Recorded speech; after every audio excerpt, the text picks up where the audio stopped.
Welcome to episode 1 of The Rider Guys. I'm Larry, this is Liam. We're a father and son combination. We live in Calgary. I was born and grew up in Saskatchewan. Liam was born here in Calgary. But it doesn't stop us from bleeding green. We are huge Rider fans. We could live in Calgary for 10 million years and we would never cheer for the Stamps. That's just the way it is. To give you an idea of the timeline, where we are, it's June 12th, 2017. The Riders just played their first game ever in new Mosaic Stadium. It sounded awesome on the radio, but unfortunately TSN didn't cover the game. We're really freaking choked about that, but what are you going to do? This Friday's game in BC is televised. So we're going to start by breaking down the game a little bit. We listened on the radio as well as we could, and then listened to everything as far as after game and what the coaches had to say of the players. And these are our thoughts. All right, so I'm going to be breaking down some of the positives out of our running game because, you know, we didn't have a big running game, but what are you going to do? It's only preseason. Yeah, so, of course, Anthony Allen came back after playing a year in BC, is back on the Riders, which is a good thing, I think, because, you know, having the veteran in the backfield isn't a bad thing. Doesn't because hurt. we don't have, like, you know, losing Corey Sheets especially, like after 2013, we haven't had a running back. We haven't really had a running game other than a little bit last year. Yeah. That we thought. We haven't really had much. So he provides a little bit of insurance for sure. He's a big guy. He can carry the ball. What's he averaging, like 5 yards? I think so, like 5.5 or 4.4, something like that. He's averaging a good amount. So on the game, he had 25 yards on 6 attempts, which it's okay. But you know, what are you gonna do? Like I said, it's only preseason. Cameron Marshall, he actually had some nice runs. I think his longest run of the day was a 19-yard run. He had 31 yards on 4 attempts, which is actually pretty good. A little bit of backstory on him is, you know, he's played for 2 years in the CFL, playing for Winnipeg. 2015 was his really good season, rushing for 614 yards and 5 touchdowns on 141 attempts. He's bounced back to the NFL and to the CFL, and he played for the Dolphins and then the Seattle Seahawks, and then because he started in the CFL, NFL, and now he's back in the CFL, and he looked pretty good from what I heard on the radio. So yeah. I think we're still looking for our... It's tough when you have a guy like Corey Sheets, and I mean everybody in Rider Nation, I think we were spoiled for the very brief, 2.5 years that we had that guy. He was electrifying, and yeah, I mean that's just every time you see somebody get the ball in the backfield, you wish it was number one, and he was doing what he did back in 2012 and 2013. I'm going to look at the quarterbacks a little bit, and the guy I think that we were really impressed with, and it would be nice if we could talk to some people that actually saw the game, but Brandon Bridge looked like he had a great game. Other than not being able to punch the ball in a few times when they got the ball into the red zone, I think for a young guy, I think that he showed that he could throw the ball. He's accurate. He stood in the pocket and found his receivers and didn't give the ball up, didn't turn it over. Brian Bennett, on the other hand, who was really highly touted, was probably the number 2, I think, going into the game. He was the number 2 going into the game. And then Bridge was ranked number 3, and then Vince Young was ranked number 4. Okay. And Brian Bennett struggled a little bit and turned the ball over, a couple fumbles. It seemed like from everything that they're saying that he was a little bit nervous. Hopefully that's all it was, and he'll have a better showing come Friday night. What do we think about Vince Young? He's gone. You think we're even going to see him play? I will shave my head, Rider Nation, if Vince Young plays a game for the Riders. Starts a game. He's not. They're going to release him before he even becomes healthy. He's out for 6 weeks. They're not going to keep him. They're not going to keep a... That's why I'm betting that I'll shave my head, because it's a pretty safe bet. Like, they're not going to keep around, what is he, like 38? No, I think he's 34. 34. Oh, he's only 34. 34. But he hasn't played. He hasn't played in a game since hasn't started since 2011, and hasn't been on a team since 2014. So it's been 3 years without. So it's been a long time. It didn't sound like he was doing great in training camp. He blew his hammy running.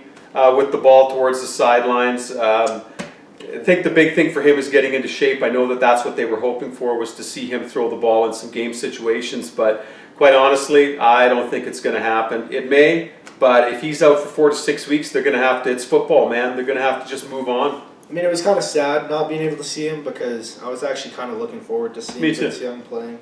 But yeah, I mean, that's how it is. I mean, you know, if you hurt yourself and you're in training camp, then I guess you're going to get cut because they're not going to keep a guy that's that old as their 4th string practice roster guy, right? It's the nature of the game, right? Yeah. It's football. It's an ugly sport sometimes when it comes to that. You get injured, someone comes in and takes your place and does the job, you're gone.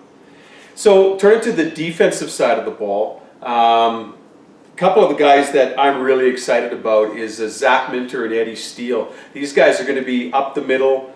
These guys are there predominantly to stop the run, to give some bit of a pass rush as well, but predominantly to plug those holes up and to make it really tough for teams to run up the gut.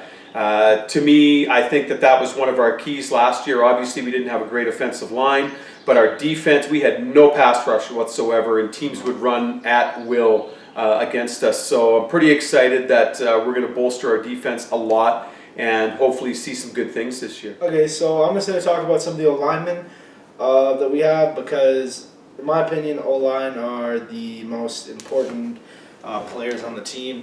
And a lot of times, you know, people just look at O-linemen and say, oh, they're just the big guys that sit in the middle and just block. But they're not. There's a lot more to O-linemen than just standing there and doing nothing. They have to have quick feet. They have to be aware. They have to know what's going on. They are the playmakers, pretty much. They're making the play happen at the beginning, right? They're making that amazing catch happen because they're not allowing the D-line to get to the QB, right? They're kind of like, they're the start of every amazing play. That's what the O-linemen are. You're nothing without an O-line. I mean, I think the Riders have proven last year and in many years where we've struggled, where you look at it and you know, if your quarterback doesn't get that protection and have time to set up and your running backs don't have time to make that first break and that first cut and find that hole, and if there is no hole, you're done. And these guys get no credit, but they're huge. Yeah. One guy that we got in the off season, Derek Dennis, a really great acquisition. CFL's most outstanding lineman. Yeah. 2016. A really great acquisition that we got in the off season for the O-line. You know, watching some of the stuff that the highlights that they have, he's really quick. He's really aware. And he picks up blocks fast, which is really good. For that, we also have Dukowski. He was a trade for Edwards, which, you know, kind of sucks. That was tough. But it's tough to see Edwards go. He had Yeah. great potential, but we're so deep in receiver, we could afford it. yeah. And then we also had Josiah St. John, who didn't start last year, and we had some complications with if he was even going to stay because they were like, he wanted more money, and they didn't know if they wanted to give it to him. He wanted a whole 80 grand. Yeah. That's what he wanted. He wanted 80 grand. And they said he had to sign for the league minimum, which I think is what, 50 something? 52? Really? 55, something like that.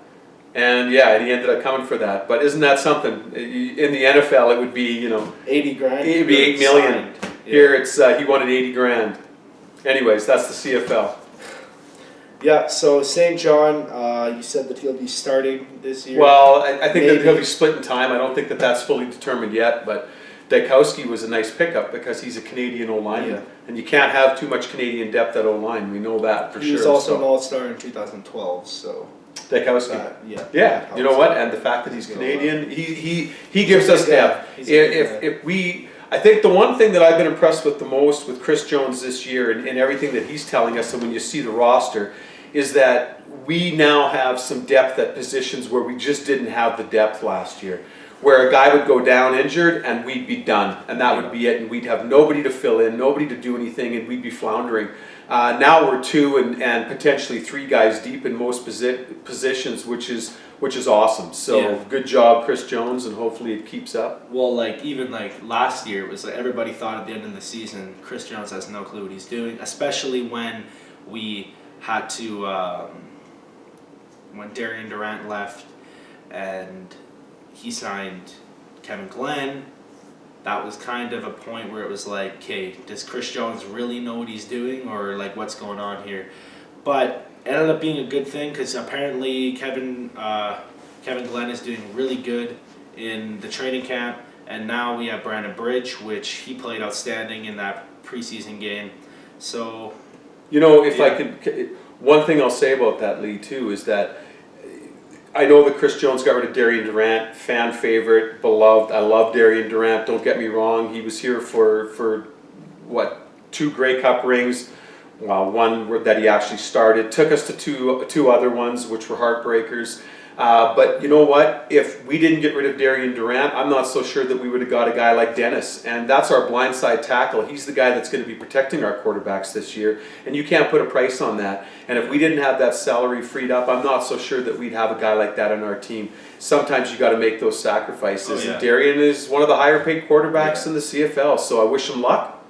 Love you, Darian. But you know what? I think it was time to move on. So I support it. Another offseason pickup was Mike Edom. He has apparently been doing pretty good in the training camp, and I think that it was a good pickup because we needed a free safety after, we haven't really had one. And he's Canadian. After, Brackenridge, because he had that really good 2013 season, and then 2014 he wasn't doing so good, and then we ended up releasing him and he ended up retiring. But yeah, I think Mike Edom was a good pickup. I do too. He's a good safety. I thought that's all I have to say about him. I just think that he was a good pickup in the offseason. One guy that I'm excited to see, and hopefully we're going to see him, is Cameron Judge. He was our second overall pick. He was a senior at UCLA, and there was a bit of a delay because he was on, I believe it was Tennessee's. He was trying out for Tennessee. They released him. Then he had his finals he had to finish, so he was doing that. And I don't know whether he's in camp or not yet. I was trying to find out whether he had actually arrived. Jones was saying that he expected to see him in June. We're well into June. I know that he didn't play on Saturday, but hopefully we see him on Friday. But I haven't heard anything about him in camp. So hope he plays. Yeah, hopefully he is playing. Because that'd be a really bad waste of a second pick. It would be. But you know what? That's the CFL. Sometimes you got to take those chances. Sometimes you draft guys and they could end up playing in the NFL for 2 or 3 years. But you still have the rights when they get released. So it's calculated. You hope you get them right away, but sometimes you got to take some chances. So some of the down things about this season, about this off season, is the death of Joe McKnight. That's sad. Really sad. What a waste. Because he was really good. Like when he was playing, he showed a lot of good potential, and he was running the ball, and I think he had a 130-yard game. That one good game that he had where he was just breaking tackles left and right. He was going to be like Corey Sheets. He was coming in his late 20s. He was highly touted. He ran like Corey Sheets. Yeah, he was. I told my dad, we were watching that game, and I said, he reminds me of Corey Sheets because the way he ran, it was just, hard-nosed football. That's how he ran. It's just so sad, and I don't know if anybody knows the details of what happened, but I just think it's just very sad. It's very sad. Yeah. Another one was the Justin Cox incident. He got into legal trouble.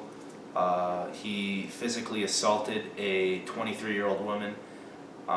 Allegedly assaulted, a 23-year-old woman. He ended up winning the court case, so he didn't, but the Riders ended up releasing him and saying, just don't come back, because he's had history of doing this. Doesn't sound like he's a real nice guy. Yeah, and Chris Jones just said in his interview, he's like, it sucked because he was awesome. Chris Jones said that he was in one of his quotes from training camp. He said that Justin Cox was the best in his position, was the best athlete that he's ever coached. Yeah. And to be able to cut somebody like that loose, I respect the decision personally. He has a history of that type of domestic violence, and you know what?